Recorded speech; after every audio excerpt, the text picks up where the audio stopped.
ইসরায়েলকে ঠেকাতে এবার কি গড়ে উঠছে মুসলিম বিশ্বের ঐক্যবদ্ধ সামরিক জোট? পাকিস্তানের প্রতিরক্ষা মন্ত্রী খাজা আসিফের এক মন্তব্য ঘিরে নতুন করে তীব্র আলোচনা শুরু হয়েছে। সরাসরি মুসলিম দেশগুলোকে ইসরায়েলের বিরুদ্ধে একসঙ্গে দাঁড়ানোর আহ্বান জানিয়েছেন তিনি। শুধু রাজনৈতিক ঐক্য নয়, প্রয়োজন হলে একটি ঐক্যবদ্ধ সামরিক জোট গঠনের কথাও বলেছেন পাকিস্তানের এই প্রতিরক্ষা মন্ত্রী। তবে কি এবার ইসরায়েলের দিন ফুরোতে চলেছে? তুরস্ক ও সৌদি আরবের সঙ্গে পাকিস্তানের গুরুত্বপূর্ণ প্রতিরক্ষা চুক্তি স্বাক্ষরের পর পাকিস্তানি সংবাদ মাধ্যম জিও নিউজকে দেওয়া এক সাক্ষাৎকারে খাজা আসিফ এসব মন্তব্য করেন। জিও নিউজের বরাতে এ বিষয়ে একটি প্রতিবেদন প্রকাশ করে মিডল ইস্ট আই। খাজা আসিফের ভাষায় ইসরায়েলের বর্তমান কর্মকাণ্ড এবং অতীতের ভূমিকা বিবেচনায় মুসলিম বিশ্বের দেশগুলোর এখন একসঙ্গে দাঁড়িয়ে এর মোকাবেলা করা উচিত।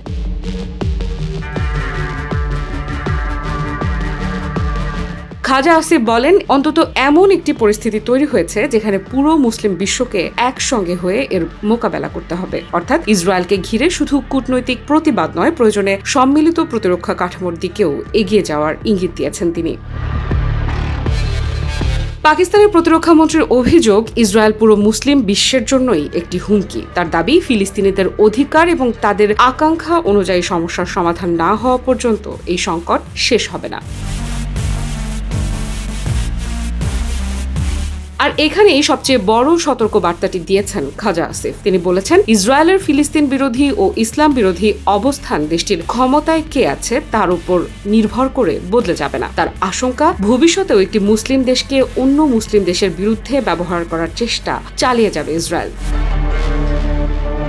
তাই খাজা আসিফের বার্তা একেবারে স্পষ্ট, আলাদা আলাদাভাবে নয়, ইসরায়েলের বিরুদ্ধে মুসলিম দেশগুলোকে সম্মিলিত অবস্থান নিতে হবে। নিজের ও পরিবারের নিরাপত্তায় সব সময়ই থাকুন আপোষহীন। নিরাপত্তায় আপোষ নয়, আর ঘরে রাখুন আরএফএল ল্যাডার। আর তুরস্ক, সৌদি আরব ও পাকিস্তানের মধ্যে প্রতিরক্ষা সহযোগিতা যখন নতুন মাত্রা পাচ্ছে, ঠিক তখনই পাকিস্তানের প্রতিরক্ষা মন্ত্রীর এমন আহ্বান কি মধ্যপ্রাচ্যের ভূ রাজনীতিতে নতুন কোনো সমীকরণের ইঙ্গিত? তবে কি সংঘাতের আগুনে জ্বলে উঠতে যাচ্ছে মধ্যপ্রাচ্যের আরেক দেশ? এবার প্রকাশ্যে এলো ইরান সমর্থিত সশস্ত্র গোষ্ঠী হুথি এবং আন্তর্জাতিকভাবে স্বীকৃত ইয়েমেনের সরকারের সেনাবাহিনীর প্রকাশ্য দ্বন্দ্ব। তবে হুথি এবং ইয়েমেনের সেনাবাহিনীর এই প্রকাশ্য দ্বন্দ্ব কেবলমাত্র মৌখিক হুমকিধামকির মাঝেই সীমাবদ্ধ থাকেনি, বরং তার রীতিমতো প্রকাশ্য সংঘাতে রূপ নিয়েছে। আর এই সংঘাতকে ঘিরে ইয়েমেনে নতুন করে আবারও গৃহযুদ্ধ ছড়িয়ে পড়ার আশঙ্কা তৈরি হয়েছে। প্রশ্ন হলো, ইয়েমেনে গৃহযুদ্ধ ছড়িয়ে পড়লে তার উত্তাপ কি মধ্যপ্রাচ্যের দেশগুলোকেও পুড়িয়ে ছাড়বে?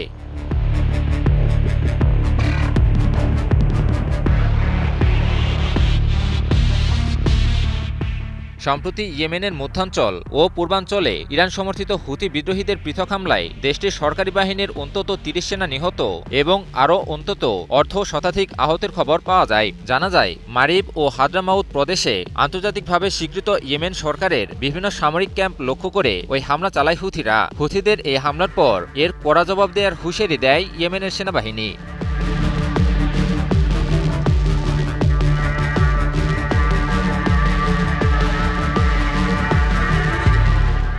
তারই অংশ হিসেবে এবার হুথিদের অবস্থানকে লক্ষ্য করে একাধিক ফ্রন্টে সামরিক অভিযান চালানোর ঘোষণা দিয়েছে আন্তর্জাতিকভাবে স্বীকৃত ইয়েমেনের সেনাবাহিনী। ইয়েমেনের সেনাবাহিনী সামরিক স্থাপনা এবং অস্ত্রের গুদামকে লক্ষ্য করে হুথিদের হামলার জবাবেই ওই অভিযান চালানো হয় বলে জানায় ইয়েমেনের সেনাবাহিনী।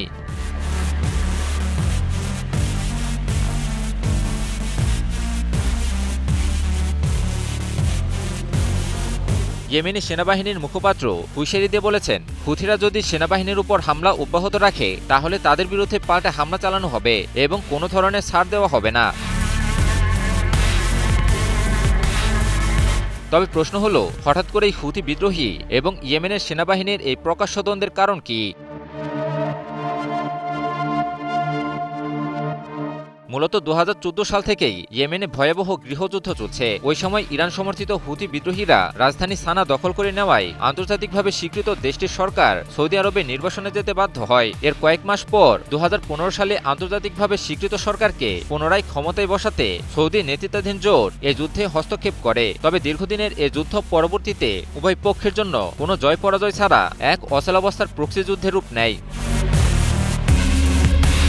সাম্প্রতিক ইরান যুক্তরাষ্ট্র সংঘাতেও সৌদি আরব এবং সৌদি সমর্থিত ইয়েমেনের সরকার হুথি এবং ইরানের বিরুদ্ধে প্রকাশ্য অবস্থান নেওয়াতেই সৌদি আরব এবং সৌদি সমর্থিত ইয়েমেনের সরকারের বিরুদ্ধে সরাসরি সামরিক অবস্থান গ্রহণ করে হুথিরা। হুথিদের দাবি, ইয়েমেনি সেনাবাহিনী সৌদি আরবের সঙ্গে সমন্বয় করছে এবং হুথিদের নিয়ন্ত্রণাধীন এলাকা ও অবস্থানগুলো লক্ষ্য করে একটি সামরিক অভিযান চালানোর প্রস্তুতি প্রায় চূড়ান্ত করেছে। এমন আশঙ্কা থেকেই তারা হামলা চালাচ্ছে।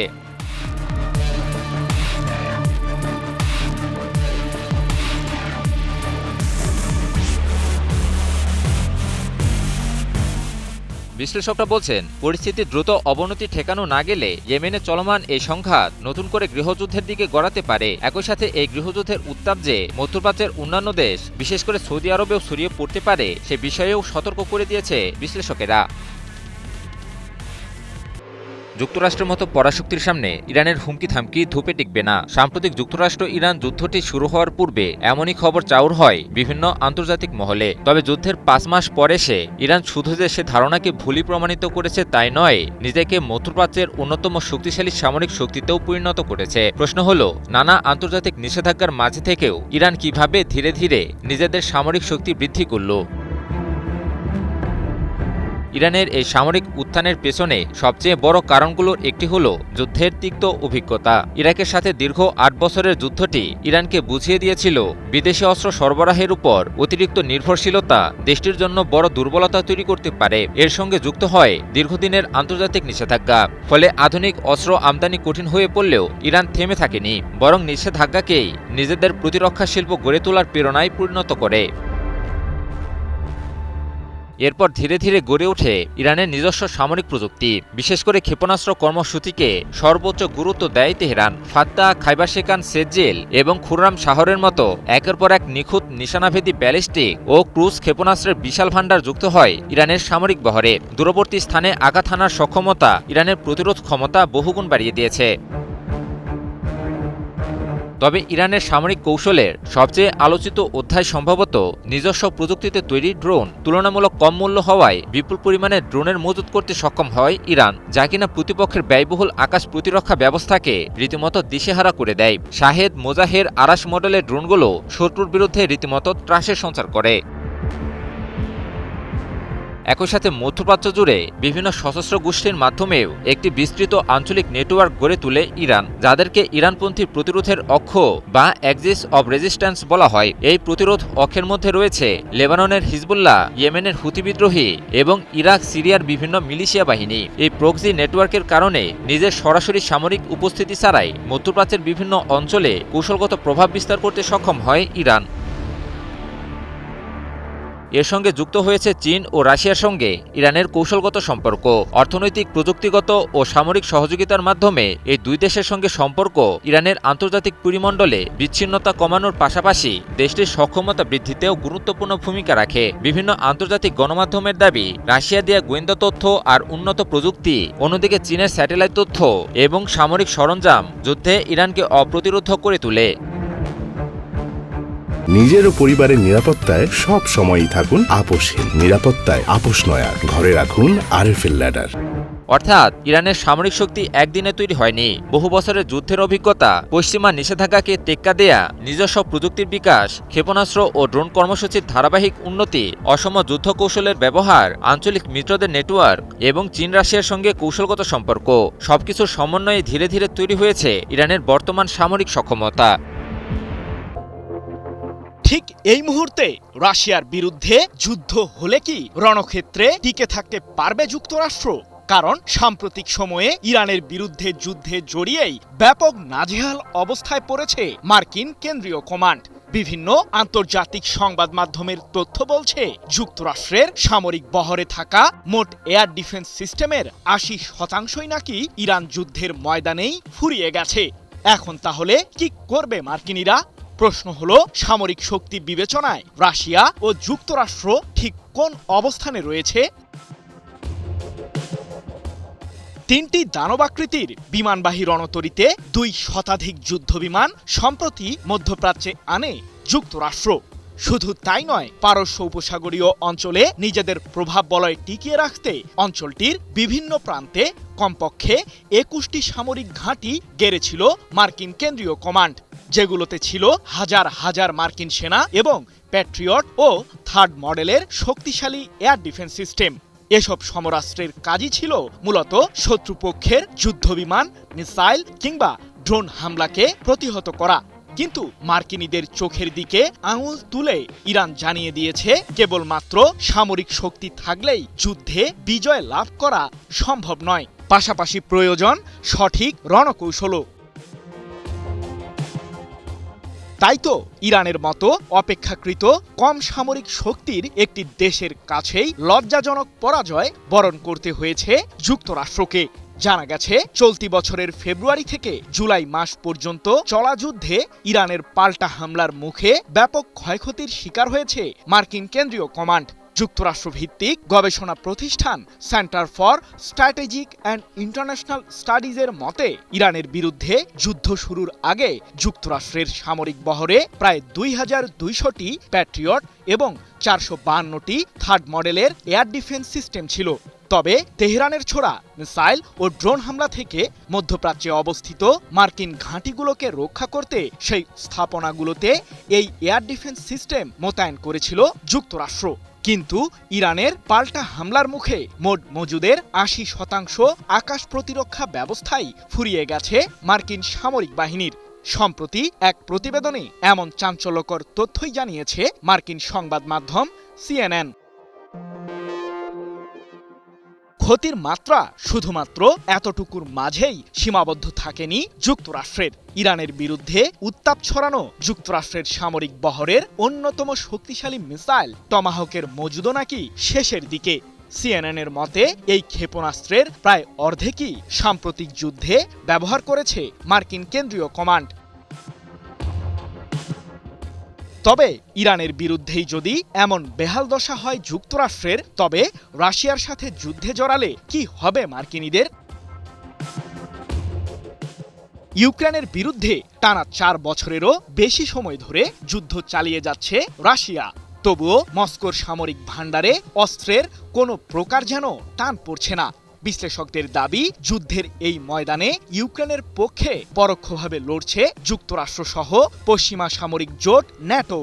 এমন শক্তিশালী অবস্থানের পরও ইউক্রেনের প্রেসিডেন্ট ভলোদিমির জেলেনস্কি সম্প্রতি জানিয়েছেন, এয়ার ডিফেন্স সিস্টেমের চরম সংকটে ভুগছে তার দেশ, যার কারণে রাশিয়ার মিসাইল ও ড্রোন হামলা প্রতিহত করতে পারছে না কিয়েভ। ইরান যুদ্ধের মাঝে নিজেদের সামরিক বহরে টান পড়ায় মিত্রদেশ ইউক্রেনকে সাহায্য করতে পাশে দাঁড়াতে পারছে না যুক্তরাষ্ট্র, এমনটাই দাবি সমরবিদদের। এদিকে সামরিক শক্তির দিক থেকে হাড্ডাহাড্ডি লড়াইয়ের অবস্থানে রয়েছে রাশিয়া ও যুক্তরাষ্ট্র। বিশ্বের ১৪৫টি দেশের সামরিক খাত নিয়ে গবেষণা করা সংস্থা গ্লোবাল ফায়ার পাওয়ার ইন্ডেক্স তাদের সাম্প্রতিক প্রতিবেদনে জানিয়েছে, বিভিন্ন দিক বিবেচনায় নিয়ে তালিকার প্রথম স্থানে রয়েছে যুক্তরাষ্ট্র, আর এর ঠিক পরের অবস্থানেই রয়েছে রাশিয়া। দীর্ঘদিন ধরে ইউক্রেনের বিরুদ্ধে যুদ্ধ চালিয়ে যাওয়ায় অবস্থানে কিছুটা পরিবর্তন এসেছে রাশিয়ার, এমনটাই দাবি বিশ্লেষকদের। নিজের ও পরিবারের নিরাপত্তায় সব সময়ই থাকুন আপোষহীন। নিরাপত্তায় আপোষ নয়া, ঘরে রাখুন আরএফএল ল্যাডার। যদিও পারমাণবিক অস্ত্রের দিক থেকে যুক্তরাষ্ট্রকে ছাড়িয়ে গেছে রাশিয়া, এ প্রসঙ্গে মার্কিন সামরিক গবেষণা প্রতিষ্ঠান আর্মস কন্ট্রোল অ্যাসোসিয়েশনের দাবি, রাশিয়ার কাছে এই মুহূর্তে প্রায় ৫,৪২০টি পারমাণবিক অস্ত্র রয়েছে, আর মার্কিনীদের কাছে আছে ৫,০৪২টি।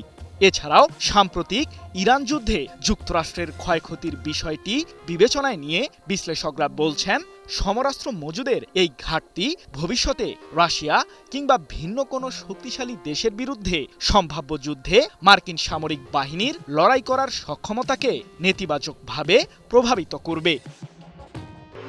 তবে কি ইরানের নতুন সর্বোচ্চ নেতা মোস্তফা খামেনিকে নিয়ে চলা সকল জল্পনা কল্পনার অবসান হলে এবার ইরানের নতুন সর্বোচ্চ নেতা নাকি প্রচণ্ড অসুস্থ, কিংবা মোস্তফা খামেনি হয়তো আর বেঁচেই নেই, এমন অসংখ্য গুঞ্জনের মাঝেই এবার প্রকাশ পেল মোস্তফা খামেনির ভিডিও, আর এর পরপরই তা মুহূর্তেই ভাইরাল নেট দুনিয়ায়। ইরানের সংবাদ মাধ্যম মেহের নিউজ এজেন্সি তার নিজস্ব টেলিগ্রাম চ্যানেলে সম্প্রতি দেশটির নতুন সর্বোচ্চ নেতা মোস্তফা খামেনির একটি ভিডিও প্রকাশ করে। ভিডিওতে মোস্তফা খামেনিকে বেশ কিছু মানুষের সাথে কথা বলতে দেখা যায়। মেহের নিউজের বরাত দিয়ে চীনের সংবাদ মাধ্যম সিনহুয়াও এক প্রতিবেদনে তুলে ধরে এই খবর। ভিডিওটিতে দেখা যায় বেশ স্বাভাবিকভাবে কিছু মানুষের সাথে কথা বলছেন ইরানের সর্বোচ্চ নেতা মুস্তফা খামেনি। তবে মুস্তফা খামেনি কি কথা বলছিলেন তা জানা যায়নি। একই সাথে ভিডিওটি কখন বা কোথায় ধারণ করা হয়েছে, তাকে ঘিরে রাখা মানুষগুলোর পরিচয় কি, সংবাদ মাধ্যম মেহের নিউজ সে বিষয়ে বিস্তারিত কিছুই জানায়নি। এতে করে মোস্তফা খামেনিকে ঘিরে চলমান রহস্য আরও জোরালো হয়ে উঠল বলে মত বিশ্লেষকদের। গত 28 ফেব্রুয়ারি ইরানে মার্কিন ইসরায়েলি আচমকা অভিযানের পরপরই আত্মগোপনে চলে যান মোস্তফা খামেনি। খামেনিকে ঘিরে নানা রহস্য ক্রমেই আরও দানা বাঁধতে থাকে। মোস্তফা খামেনির বাবা এবং ইরানের প্রয়াত সাবেক সর্বোচ্চ ধর্মীয় নেতা আয়াতুল্লাহ আলী খামেনির জানাজাতেও উপস্থিত না থাকায় সেই রহস্য আরও চরমে ওঠে ইরানের বর্তমান সর্বোচ্চ নেতাকে ঘিরে। জানা যায় মোস্তফা খামেনিকে খুঁজতেই দুর্ধর্ষ গোয়েন্দা অভিযান পরিচালনা করে ইসরায়েলি গোয়েন্দা সংস্থা মোসাদ ও মার্কিন কেন্দ্রীয় গোয়েন্দা সংস্থা সিআইএ। এমনকি গোয়েন্দা স্যাটেলাইটও নাকি ব্যবহার করা হয়েছে মোস্তফা খামেনির খোঁজ নেওয়ার কাজে। কিন্তু তা সত্ত্বেও মোস্তফা খামেনির হদিশ পর্যন্ত পায়নি মার্কিন ইসরায়েলি গোয়েন্দা সংস্থাগুলো।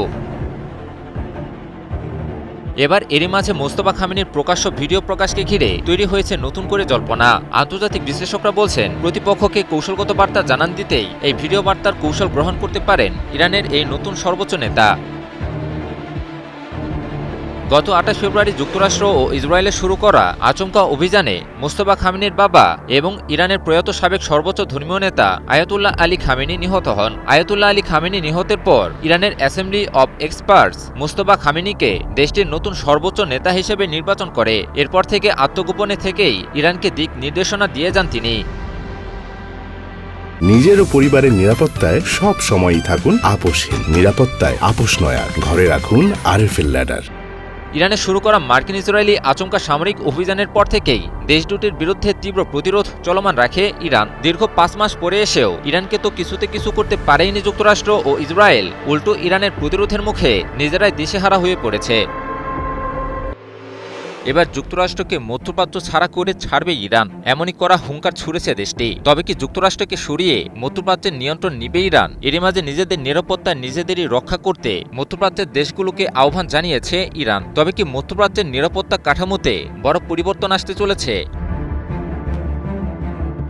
নিরাপত্তার কথা বলে পুরো মধ্যপ্রাচ্যের অনিরাপত্তার কারণ হয়ে দাঁড়িয়েছে মার্কিন যুক্তরাষ্ট্র, এমনই অভিযোগ করেছেন ইরানের সর্বোচ্চ নেতার একজন জ্যেষ্ঠ উপদেষ্টা। পুরো মধ্যপ্রাচ্যের নিরাপত্তাহীনতার মূল কারণ হিসেবে যুক্তরাষ্ট্রকে দায়ী করেন তিনি। একই সাথে মধ্যপ্রাচ্যের নিরাপত্তাহীনতার মূল কারণ যুক্তরাষ্ট্রকে এই অঞ্চল ছেড়ে চলে যেতে হবে বলেও কড়া হুঙ্কার শুনেন এই উপদেষ্টা। ইরানের নতুন সর্বোচ্চ নেতা মোস্তফা খামেনির জ্যেষ্ঠ উপদেষ্টা আলী আকবর ভেলায়েতি সামাজিক যোগাযোগ মাধ্যম এক্সে দেয়া এক পোস্টে লিখেন, যুক্তরাষ্ট্রের বিরুদ্ধে অসামান্য বিজয় অর্জন সম্ভব হয়েছে ইরানের শক্তিশালী সশস্ত্র বাহিনীর দৃঢ়তা, ইরানি জনগণের দৃঢ়তা এবং প্রতিরোধ অক্ষের সাহসের ফলে। ভেলায়েতি আরও বলেন, ইরানের কঠোর প্রতিরোধের মুখে যুক্তরাষ্ট্র ও ইসরায়েল লজ্জাজনকভাবে পরাজিত হয়েছে। এ সময় মধ্যপ্রাচ্যের নিরাপত্তাহীনতার মূল কারণ বিদেশি শক্তি, অর্থাৎ যুক্তরাষ্ট্রকে এই অঞ্চল অবশ্যই ছাড়তে হবে বলেও কড়া হুঙ্কার দেন তিনি। ইরানের সংবাদ মাধ্যম মেহের নিউজ এজেন্সি এক প্রতিবেদনে তুলে ধরে এই খবর। বিশ্লেষকরা বলছেন, পরাশক্তি যুক্তরাষ্ট্রের বিরুদ্ধে এক দীর্ঘ যুদ্ধে দৃঢ় প্রতিরোধ ইরানের মনোবল এবং আত্মবিশ্বাস আরও বাড়িয়ে দিয়েছে। ইরান একটি বিষয় বুঝতে পেরেছে, আর তা হল মধ্যপ্রাচ্যে যুক্তরাষ্ট্র যতদিন উপস্থিত থাকবে ইরান ততদিন স্বাধীনভাবে এগোতে পারবে না। তাই এবার সরাসরি যুক্তরাষ্ট্রকে এ অঞ্চল ছেড়ে চলে যাওয়ার হুঙ্কার ছিল দেশটি। অনেক আগে থেকেই ইরান মধ্যপ্রাচ্যের দেশগুলোকে একত্রিত হয়ে নিজেদের নিরাপত্তা নিজেদের নেওয়ার আহ্বান জানিয়ে আসছে। মধ্যপ্রাচ্যের দেশগুলোকে সাথে নিয়ে একটি আঞ্চলিক নিরাপত্তা জোট গঠনেরও আহ্বান জানায় দেশটি। বিশ্বের সবচেয়ে শক্তিশালী সামরিক বাহিনীকে রুখে দিতে ইরানের সশস্ত্র বাহিনী সক্ষম হয়েছে উল্লেখ করে সম্প্রতি ইরানের পররাষ্ট্রমন্ত্রী আব্বাস আরাকচি মধ্যপ্রাচ্যের দেশগুলোকে একতাবদ্ধ হওয়ার আহ্বান জানান। আরাকচি বলেন, মুসলিমরা ঐক্যবদ্ধভাবে দাঁড়িয়ে গেলে বহিরাগত শক্তি এই অঞ্চলের কিছুই করতে পারবে না। নিজেদের শক্তির উপর নির্ভর করার এখনই উপযুক্ত সময় বলেও দাবি করেন তিনি। তবে হতাশার জায়গাটি হলো ইরানের আহ্বানে সাড়া দেয়নি মধ্যপ্রাচ্যের কোনো দেশ। উল্টো ইরানকে রুখতে সৌদি আরব, তুরস্ক এবং পাকিস্তান মিলে যৌথ নিরাপত্তা জোট গঠনের দিকে এগিয়ে যাচ্ছে। বিশ্লেষকদের মতে দীর্ঘদিনের অবিশ্বাস, পারস্পরিক দ্বন্দ্ব এবং বিভিন্ন কারণে মধ্যপ্রাচ্যের দেশগুলো এক ছাতার নিচে আসতে পারছে না, যা মধ্যপ্রাচ্যের নিরাপত্তাকে আরও অনিশ্চিত করে তুলছে।